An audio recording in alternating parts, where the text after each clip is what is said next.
नमस्कार व्यापारी मित्रों, CA Pritam Batra, Nagpur, BNB law update, GST आज तक आपका बहुत बहुत स्वागत है। जय श्री श्याम। आज आपके पास बड़ी अच्छी खबर लेके आया हूं। जब मैं छोटा था ना तो एक पिक्चर आई थी, पता नहीं मेरे को वो मिथुन की पिक्चर थी, बट वो गाना था, आ गया हलवा वाला आ गया। तो मित्रों वैसा ही हमारी पोजीशन है कि आज हमारा इंतजार खत्म हो गया। जीएसटी पोर्टल पे फाइनली जीएसटी पोर्टल पे रेक्टिफिकेशन ऑफ सेक्शन 16(4) ऑर्डर ये ऑप्शन आ गया है। अब आप नोटिफिकेशन नंबर 8 जो था उसके हिसाब से रेक्टिफिकेशन की एप्लीकेशन, नोटिफिकेशन नंबर 20 था, 8 अक्टूबर 2024 का था। इसके हिसाब से अब आप रेक्टिफिकेशन की एप्लीकेशन डाल सकते हैं। एप्लीकेशन कैसे डालेंगे, किसको डालना है, क्या करना है, ये मैं आज समझाऊंगा। पहली बात, 16(4) क्या होता है? एक लिमिटेड पीरियड में हमको आईटीसी क्लेम करना चाहिए था, हमने वो पीरियड के बाद में क्लेम किया, हमारे पर नोटिस की डिमांड आई।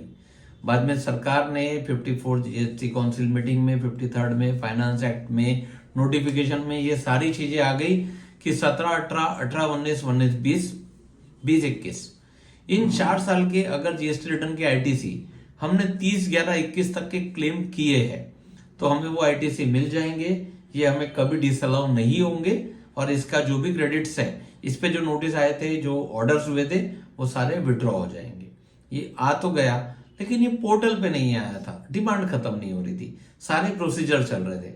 आज इसका सॉल्यूशन फाइनली कल आ गया, तो कल से ये चीजें चालू हो गई है। अब आपको क्या करना है, यदि आपके अगेंस्ट में 16(4) के अगेंस्ट में डिमांड आई हुई है, आपके अगेंस्ट में, आपके पास में, कि आपने आईटीसी देरी से क्लेम किया और आपने उसके अगेंस्ट में अपील डाली थी जो कि रिजेक्ट हो चुकी है, या आपने अपील डाली ही नहीं है। Two situation, either appeal not filed और appeal got rejected by the lower authority. तो अब आपको क्या करना है, अब आपको उसको रेक्टिफिकेशन डालना है। सरकार के द्वारा सेक्शन स्पेशली 148 में प्रोविजन आया है कि अब dealer should file a rectification application for order pass against him.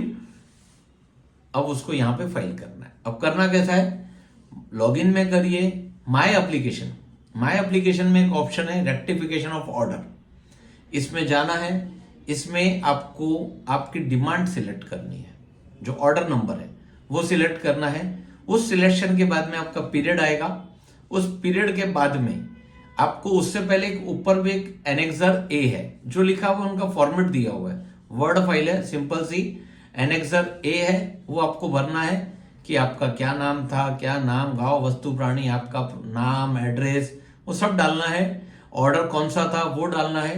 उसकी टोटल डिमांड लिखनी है, ऑर्डर की टोटल डिमांड लिखनी है। इस टोटल डिमांड में से इतनी ऐसी कौन सी डिमांड है जो सेक्शन 16(4) में पास हुई थी, जो because of new scheme section 16(5) और सेक्शन 16(6) में खत्म हो रही है, उसका रेफरेंस देना है। सिर्फ वो एनेक्सर भरना है, सिंपल सा एनेक्सर है, ईयर वाइज डिमांड, उसमें से 16(5) में यानी नई डेट में कौन सी आ रही है वो निकालना है, उसका पीडीएफ बनाना है, उसको सबमिट करना है और अपने बस ऑर्डर का रेफरेंस, एक जो टेक्स्ट बॉक्स है उसमें क्या लिखना है वो भी उन्होंने लिख के भेजा, उसमें भी आपको दिमाग नहीं लगाना है। जो नरेशन है एप्लीकेशन में, ऑर्डर नंबर सिलेक्ट करना है, अपने आप आ जाएगा। उसमें सिर्फ एक नरेशन है, वो भी आपको लिखना हो, ऊपर लिखा हुआ है कि आप नरेशन में ये लिखिए, application for rectification of order as per the notification number, ये खत्म। और वो एनेक्सर को सबमिट कर दीजिए, ईवीसी लगा दीजिए। ये बात, इसमें 2 बात ध्यान रखिएगा, क्योंकि इस वीडियो को मेरे जीएसटी के ऑफिसर साथी भी देखेंगे और व्यापारी भी देखेंगे और प्रोफेशनल मित्र भी देखेंगे।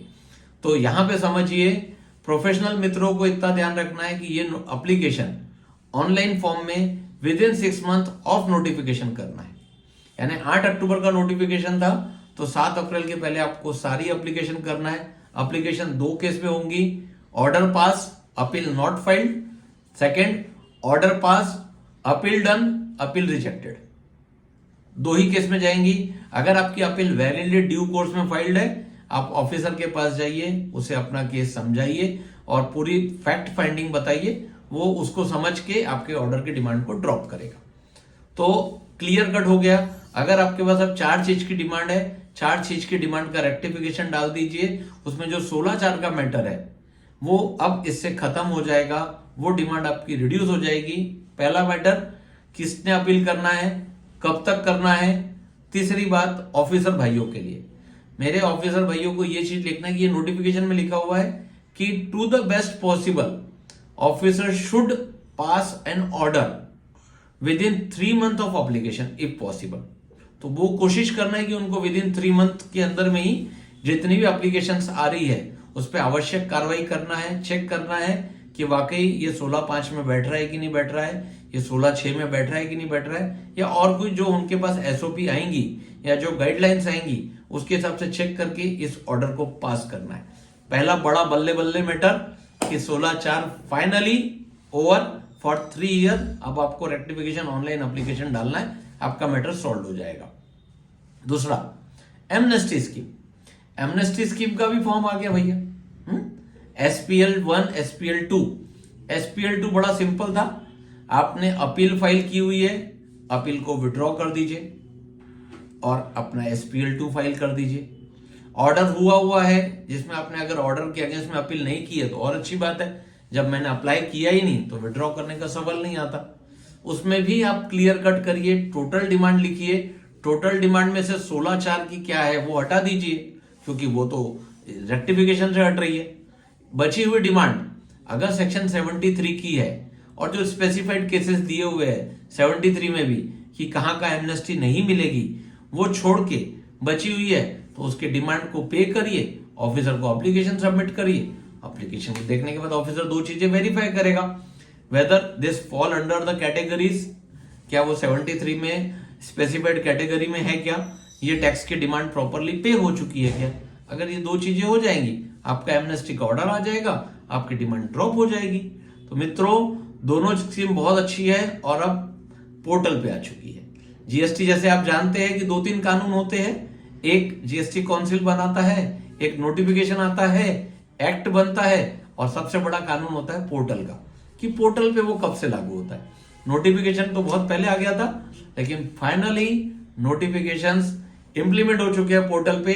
तो कृपया करके जल्द से जल्द 16/4 की एप्लीकेशन डालिए, रेक्टिफिकेशन ऑफ ऑर्डर कराइए, एमनेस्टी स्कीम का फायदा उठाइए और अन्य किसी भी सवाल के लिए मुझसे बिल्कुल संपर्क करिए। मैं कोशिश करूंगा कि आपकी पूरी तरह मदद कर सकूं। ऐसे ही वीडियो के लिए मेरे साथ जुड़े रहिए। कैमरामैन आशीष करंडे के साथ CA प्रीतम बत्रा, GST आज तक। जय श्री श्याम।